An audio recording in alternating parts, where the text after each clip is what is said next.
All right. Hey, what's going on, everybody? My name is JP. This is Alan. This is Alan.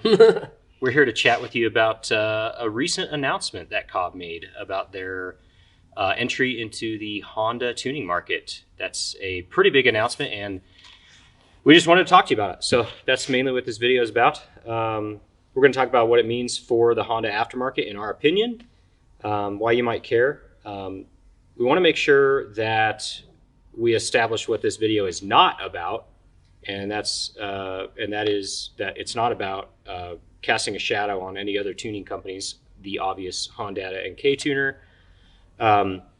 We've already seen some of the comments out there. We expected them. We've seen this in other platforms like VW. When Cobb came into VW, that was a pretty heavily established market with tuning, and they're obviously disrupting some flow here. So, but we are not on anybody's side, really. We're very familiar with Cobb.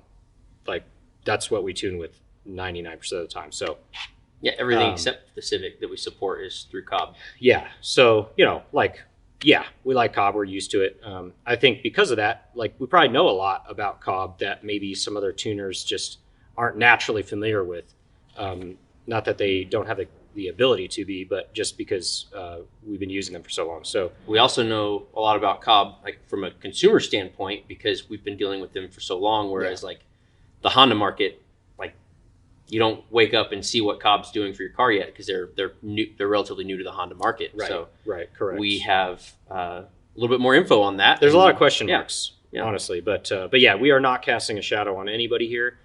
I want to make that clear. And to be perfectly honest, this car behind us right here is tuned using K-Tuner currently, Honda, and it has been done with K-Tuner before. Both back and so forth. We have a video on our YouTube channel about what K-Tuner is all about.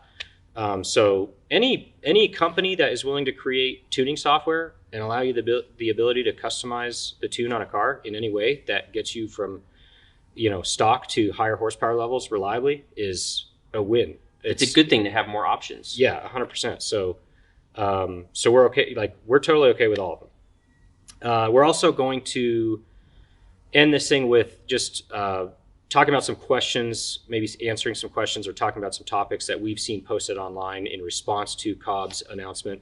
There's been a lot of excitement, and there's been a lot of negative talk about it, just like we kind of expected, like I said. So we're going to go over that. Let us know what you think about this discussion. Please tell us in the comments. Do you think we're idiots? We've been told that before, so it's okay. You can tell us again. We tell each other that all the time. Right.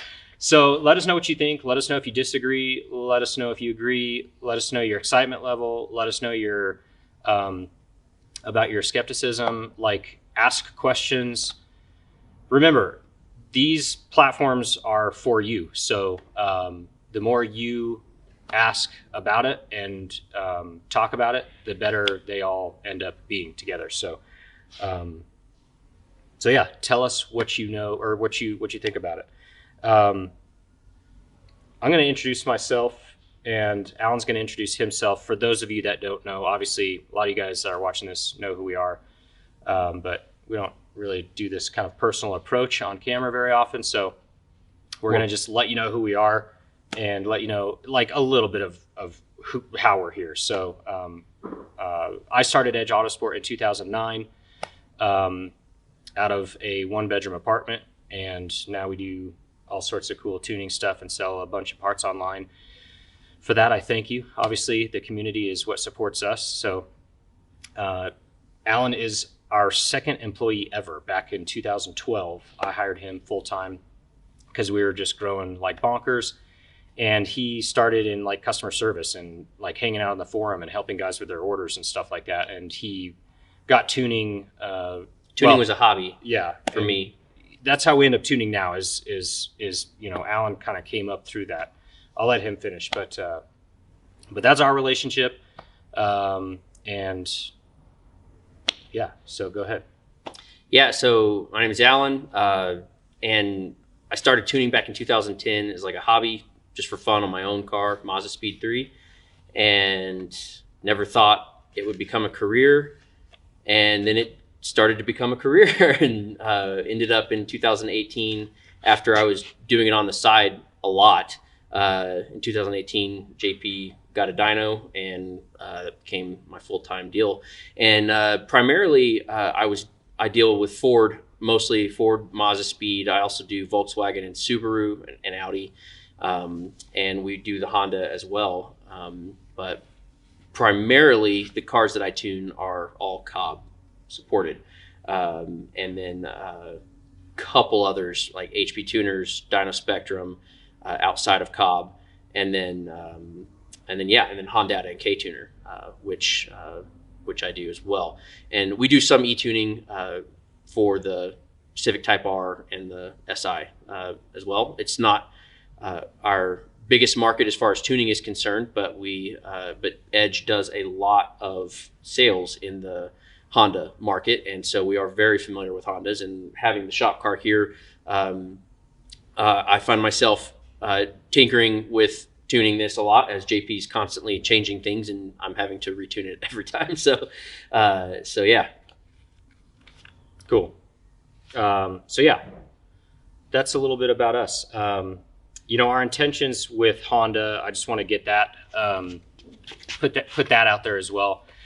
Obviously, we've been involved in the 10th gen Honda. We were not involved in Honda before the 10th gen. The 10th gen kind of was a platform that we saw a good opportunity. It was direct injection. It was turbo. It was front wheel drive, obviously. It's exactly what we were already in. So we knew we were going to be familiar with what the platform can do, how to go about it. And on top of that, it was a turbo Honda. Like, who wouldn't want to get involved with the first ever production turbo Honda? So we did. We jumped in. This is a 2017 SI I bought brand new, and took us a couple of years to get into it. We're a small company, so we couldn't dedicate too many resources to it. It was a little bit before we really started diving into content. Yeah, on it. Yeah, when we started hitting video hard, that's when the Civic really started to become a thing. So yeah. Our intention is to just continue our journey in Honda, and with the announcement of Cobb being a tuning platform for it, we fully intend on offering custom e-tuning, and that'll be available immediately as soon as it's released. We fully intend on offering off-the-shelf maps similar to what's available right now through K-Tuner and Honda. Cobb will have their own off-the-shelf maps as well. Yeah, of course, and we're going to get into that here in a little bit. And they'll be on the shelf day one of their release. We'll have them ready to rock and roll. So we don't know exactly when the off-the-shelf maps will be delivered, when they'll be available. For our own custom ones, because we just want to make sure they're 100% right. We want to be confident in them before we release them to you.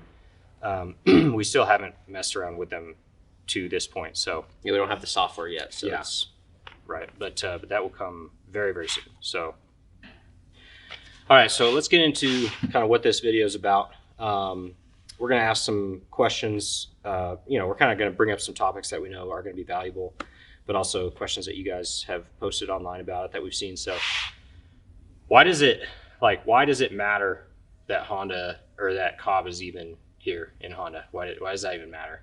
Well, it's just another option for one thing. The market is pretty much controlled by Honda and K-Tuner, and having a third option, that's not a bad thing. It's a good thing to have more, I guess, competition in the market. And someone else like Cobb. I mean, Cobb's not a small company. They're a big company. It's going to be good having another big company driving aftermarket support for the platform. For sure. Yeah, I think it matters because, I mean, it's going to up everybody's game, right? I mean, right. Even if you might not like that Cobb is entering the market, if that's your stance, then fine. But it's certainly going to make the tuning world better, if anything, or just more options. So yeah, why does it matter? I don't know. Cobb's a good company. They're legit, and they do things the right way. They make good stuff. They don't really compromise on anything that they do. Not not that I've ever seen. So it matters, I think, because it's a really awesome tuning platform, and a really awesome company and brand entering this space. And I think it matters mainly because of that. So. What does it mean to you guys? What does it mean to the Honda aftermarket and to enthusiasts? Kind of following off the first topic is it gives you more options of where to buy and what to buy, and as it creates competition, the options that are out there will react and provide better things too. So everything gets better when you have more people in the game. And so Cobb, as far as tuning is concerned, they are one of the dominating forces for just about every platform that they support. And their products are solid, and their support for their products are solid. And so, again, I just think it's a great option to have for the Honda platform. They've obviously been in Honda before, but now when you have a turbocharged car to work with, there's just a lot more to be gained from the tuning side of things and from parts. Yeah, I also think it's going to be fun, right? Like, yeah. It's going to be a competition. Like, obviously, this is a competition internally, right? Like, you can call it, like, I saw somebody say that that's a money grab type of thing. Companies compete. That's a real thing. If you're not competing, you're dying, right? Right. Well, they're all in it to make money. It's a money grab for every single company that supports it. Exactly. But nobody does this for charity. Right. So, but what it means is, like, they're trying to get your money, so they've got to earn it. And if they produce a product that's worth your money, then you win, for sure. Because you're getting something that is valuable. And that relates to, this is going to be fun because, I don't know, let's go compare a K-Tuner tuned, Type R to a Cobb tuned Type R. Let's go see who's faster. Let's go see who traps more in the quarter. Let's go see who runs a faster lap time. I don't know. Like, it just creates more competition, more fun, more activity. It also opens up the door to more tuners, because there Definitely. are a lot of Cobb tuners out there, ourselves included, and we also do Honda and K-Tuner, but there's other tuners out there that previously have not really looked much into Honda and K-Tuner, but are now going out to buy Type Rs because they want to support the Cobb supported Honda. Yeah. And more parts will be made. Yeah. And more parts will be made like, from more companies. Yeah. You'll have more options for custom tuning from tuners that are good tuners. Like, just because they haven't tuned a Honda before doesn't mean they don't know what they're doing. And so, right. So there will be more options for you as the customer, and that's always a good thing. Yeah. Let's talk about Cobb's approach. Like, what's their methodology? What do we know they're going to bring along with their tuning platform? Like, kind of explain to the viewers, or whoever you'd be trying to explain what Cobb is bringing. What's their approach in any given platform that they offer tuning for? I can't really speak for them, I guess. What do you know? But like, my perception of Cobb and their approach, especially what I know now about them and what they've dealt with over the last 7 years, is laboratory. Like, they do not just throw things at the wall and see what sticks. Everything is purposeful and precision, and they do it in a way that assures they're going to get the best product, and they're going to do it in a way that means they have as few failures as possible. And so yeah, I would say laboratory is my perception of their approach to what they do. And this isn't going to be like a half-hearted attempt to get your money. It's going to be a full-hearted attempt to provide a valuable product to the community. Yeah, and they're enthusiasts as well. Let's get that out there. I mean, Yeah. there are a bunch of car people over there. I have friends at Cobb Tuning that work there, and it is basically a company full of car enthusiasts. Right. And, as far as their approach goes, here's what you can expect. Their device, their tuning software is, the foundation of everything is the Accessport. That's their device. Yeah. That's what they're selling.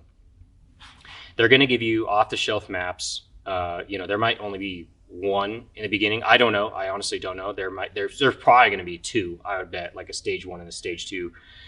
Maybe a stage 1 and a stage 1 plus or something like that. They usually have a handful of off-the-shelf options like valet mode and that like too. the stock map, the stage 1 map, and maybe like historically with the other platforms that they support, that's what they do. And we can probably assume that something similar will be done for Honda.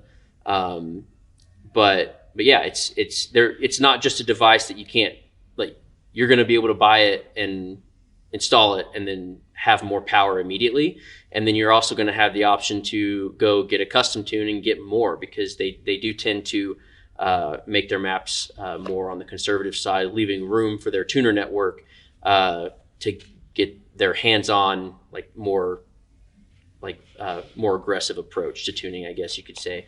But ultimately, the OTS maps are designed to just be relatively safe and reliable. Yeah. And so that's kind of their base package that they give you. They're gonna allow you to flash the car with the device without ever touching a computer. They're gonna provide an OBD2 cable, and they're gonna allow you to just do everything the second you open the box. You can do it all in your car. Open the box, flash your car, drive away. With that said, let's talk about what else is capable, or what else you're capable of with an Accessport. What can you do after that? Well, the Accessport is with really custom cool. Stuff. Well, with custom stuff, I was going to mention some of the features of the Accessport. Yeah, for sure. Talk about that, and then talk about customizing, custom tuning. Yeah. So with the features on other platforms, and I'm sure this will come in time, and it may not be an immediate release, but you can adjust things like launch control and flat foot shifting from the Accessport on some of the other platforms, and I would assume that that'll be something available for the Honda at some point. But that's pretty cool. You do it from the Accessport. You don't have to connect a computer to do it. You have diagnostics on the Accessport. You can read check engine lights, check readiness monitors. You can change between tunes, like if you have the different OTS maps you might be changing from, or if you have custom tunes that you might change between, you can do all that from the Accessport. It stores tunes. It data logs, and the data logging capability is so nice on the Accessport, because you can go in and set up your log list from a tuner. And I do believe they may have on some of the cars, they even have where a tuner can send you a log list that you can add to your Accessport. Or if they send you just a list, you can go through and check all the boxes for the parameters that you want to look at in a data log. So it's not just logging everything, it's logging a targeted approach to what the tuner that you're dealing with wants to see. And that's super helpful from a tuner's perspective. And it also helps with the frequency, being able to data log it at. The less parameters you are data logging, the more resolution you're going to be able to see. Right, it's a higher log rate, so you can see more data basically. But then you have there's some other features it'll measure quarter mile, some of the cool gimmicky type features that are just fun little add-ons that don't necessarily matter to me, the tuner, but they're fun. And customize your background. Yeah, you can customize your background art, like the picture on the back, and it can monitor up to 6 different gauges at a time, which I know Hondata and K-Tuner both have options for that, like Hondata through the display, the infotainment, and then K-Tuner with their thing monitor gauges. But I've always found personally that the way the Cobb layout is, it's a lot easier to digest quickly because they're closer together, and it's and you usually mount the Accessport in a portion of your view where it itself is not taking up a lot of space. but you can quickly like glance and see like what's happening with different parameters. It's the important things that you're wanting to monitor. And then it interfaces with your computer via Accessport Manager. It's the software that goes with it. It's free download from Cobb, and from there you can upload tunes from your tuner of choice. You can download logs and you can email them to your tuner through Accessport Manager. It's a very user-friendly interface. It's very simple. Yeah. You're not having to dig through the program to find all the different stuff. It can all be done either from the Accessport or from your tuner, and so it's a very concise and easy to use device. Another thing I just thought of too, when you mentioned you can just download their Accessport Manager for free. You can also download updates to their off-the-shelf maps for free. So let's say you flash your car, and 1 year later, Cobb releases a newer version with maybe some different features or just an update in general, and it's a better off-the-shelf map. You can just go download that for free as long as you still have your device for that car. So that's a pretty cool feature as well.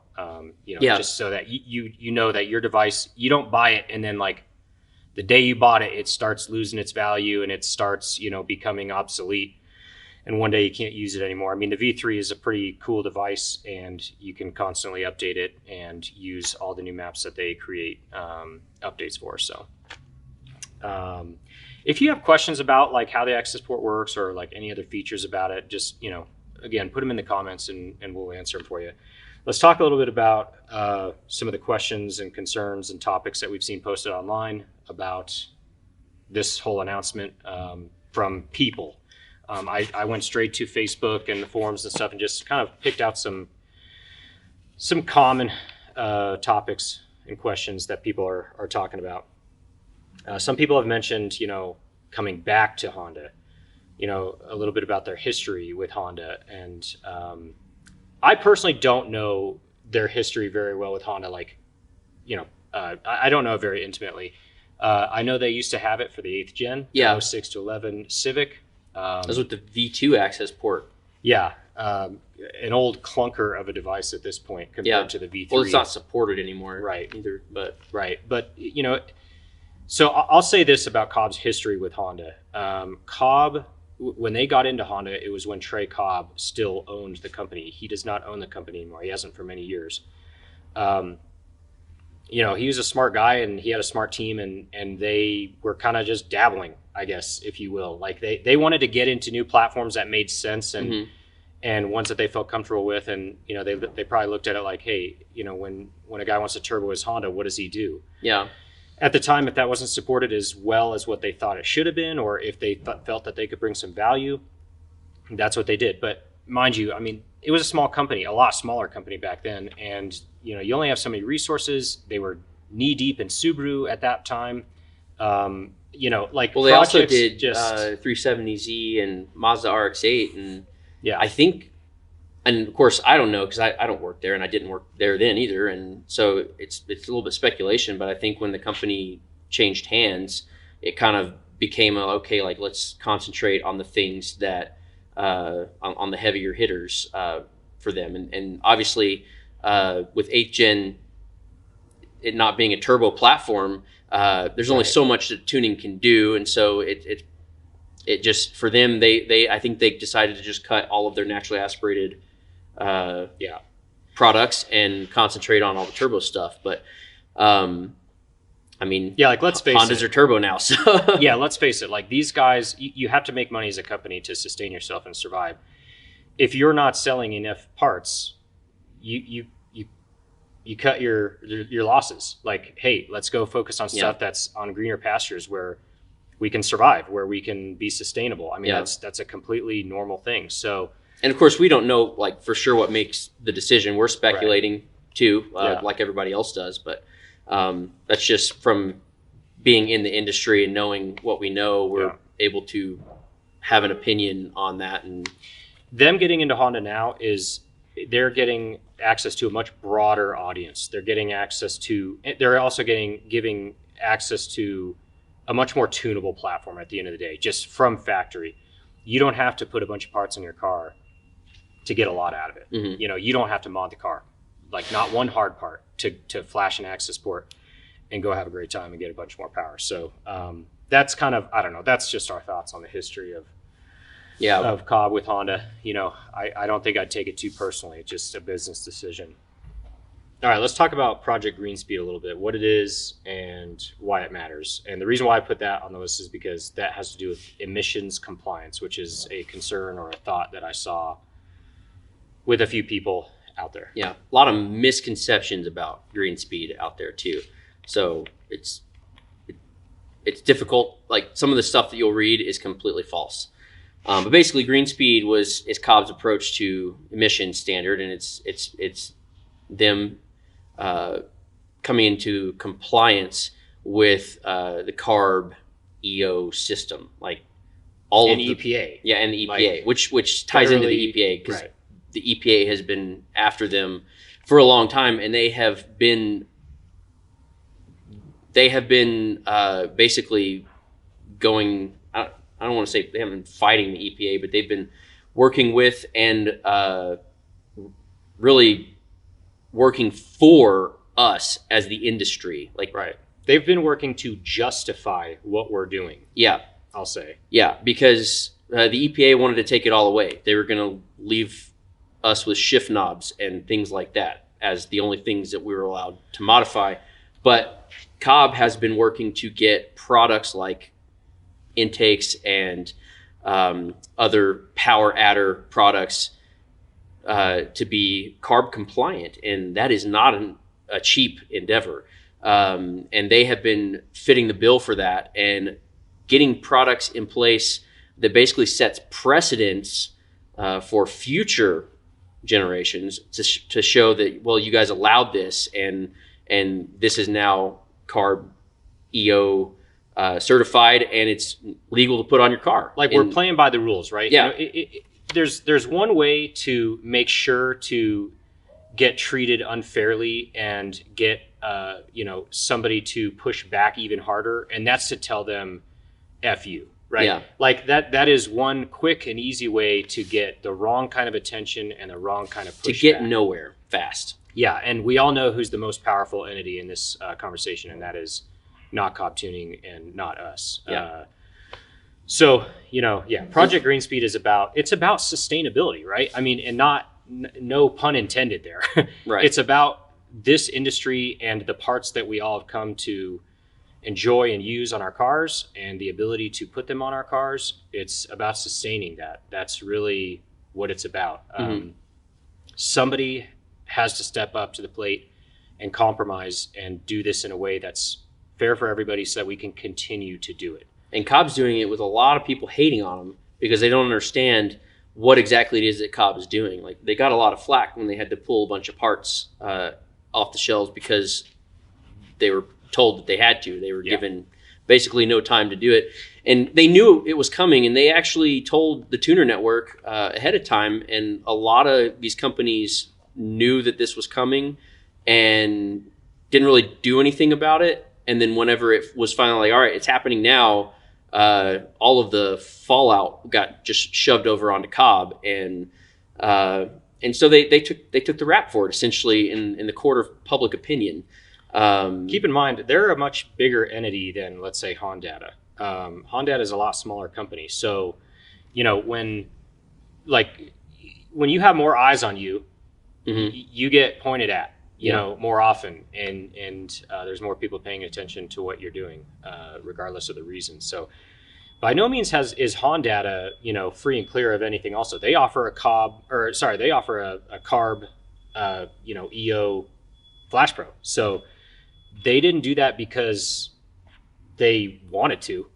Yeah, it costs a lot of money to do that, and if anything, it takes functionality away from you and from them, and it takes away from the product. They don't want to do that. Yeah, it basically limits what you can do with it in a big way. They're doing that to comply. So nobody is immune from this becoming an issue. So it's important that we all kind of compromise here, and that's what they're doing. They're keeping it alive, honestly. Yeah. It's hard to see that from the outside looking in, but that's what they're doing.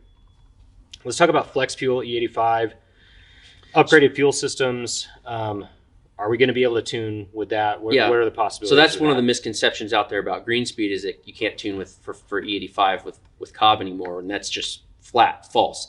What happened is they had to take some of their flex fuel sensors off the market because of the compatibility with emissions related equipment, and they are actively bringing it back in an emissions compliant way now. They are working to bring everything back that they had to take off the market, but with compliance. And so the terminology, I think, is what confused people. Like flex fuel, people associate flex fuel with E85, but that's two different things. Flex fuel is just the terminology used to say that you can flex from one fuel to another. And in this case, E10, which is pump gas, with E85, which is like a higher ethanol content gas or fuel, and flexing across that range from 10 to 85, or 0 to 100 really. That is flex fuel, but E85 is not flex fuel. E85 is just E85. Yeah, and so to provide a little bit of clarification here, you will be able to tune for ethanol. Yes. On a Cobb Accessport. A Cobb doesn't limit your ability to tune on a certain fuel. That's a tuning strategy. Flex fuel is a device. It's a tuning strategy sensor also, but it's attached to a device. So we don't know at all. We have no insight into whether they're going to offer flex fuel for Honda or not. I would imagine not right off the bat, but that maybe one day. I don't know. They have the capability of flex fuel with a couple of platforms. They've definitely done it in the past, and they're coming back out with more stuff. But it's something that they've done with other platforms. It's something we hope to see with Honda. We don't know if or when, but it's something we hope to see. But either way, with the Accessport, you can tune for an ethanol content and have that tune for that specific ethanol content. And then you can have a tune for like your regular pump gas, and you can switch between them with the Accessport easily. Yeah. Let's talk about how you would deal with upgraded fuel systems, both so like specifically for the Type R. XDI makes a high pressure fuel pump for those guys. And Honda has their whole their fuel system upgrade for the Type R, and even like with XDI, they have their fuel pump and injectors for the Type R. Honda has their upgraded fuel pump too. But we tune with XDI pump and injectors on the Ford platforms, and so I have no doubt that it will be an option to tune through Cobb with that. And the other thing you mentioned, I think, was port injection. Yeah, port injection. I haven't actually tuned Type R with port injection before, or even a Civic Si, which is something with ours that we're talking about doing here pretty soon. Maybe secrets. Doing port injection, but no, seriously, maybe, I don't know. But yeah, with port injection, we do that for the Mazda Speeds and the Focus STs as a standalone fuel controller, and then you kind of tune around it in the ECU side, and we're able to run 4 port injectors and make tons of power that way as well. And with Volkswagen has native port injection in the ECU that Cobb was able to unlock for the USDM cars, and all you got to do is set it up and have the hard parts and then turn it on, and then you can tune port injection in the factories. Yeah, so cool. For Honda, in other words, like using an Accessport will not compromise your ability to tune for port fuel. If you are that high horsepower guy, extra fuel, like you still use Accessport for all the stock ECU controlled stuff, and then you use your auxiliary fuel controller for whatever extra fueling you have, and you can set up your extra fueling however you want, whether it's like a deadhead system or all the way through returnless style. Yeah, however you set it up. It's customizable. Yeah, so you set that up on your own just like you would normally, and then Cobb controls everything else. So there's no limitations there either. Yeah, so obviously, we just wanted to help you guys with your expectations, kind of shed some light on recent developments here.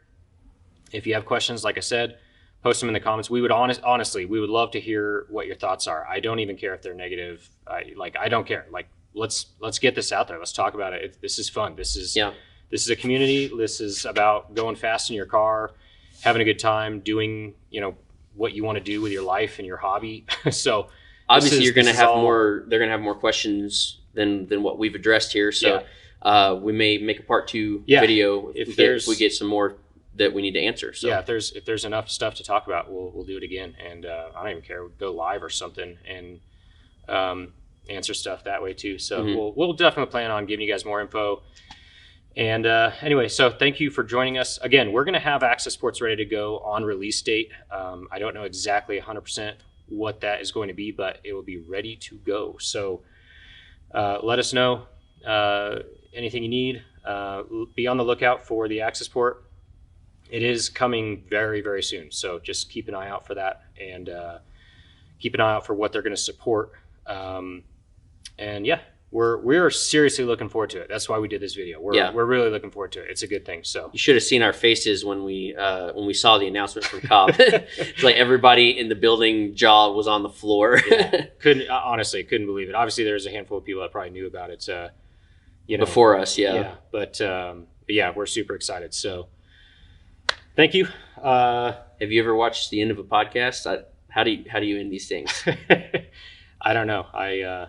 I've never watched the last 5 seconds of a video podcast. So. Oh, well. Right. Bye.